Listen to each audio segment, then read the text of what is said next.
There was a famous slogan several years ago that touched on the importance of what we put into our minds, what we fill our minds with. Perhaps you remember it: garbage in, garbage out.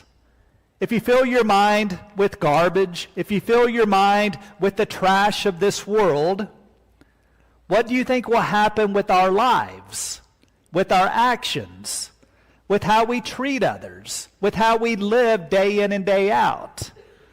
Garbage in, garbage out.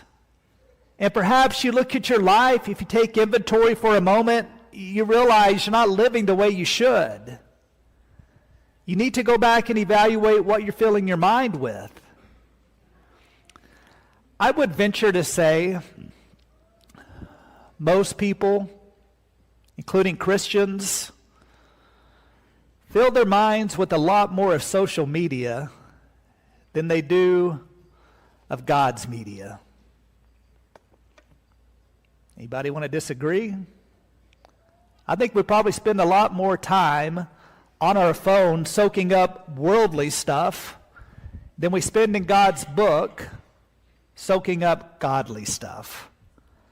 What if we filled our minds with the good stuff?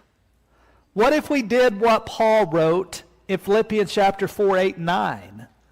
What if we set our minds on those virtues, those qualities that Paul lists there? What if we do what he wrote to the church at Colossae? What if we set our mind on the things that were above? What if we filled our minds with Jesus?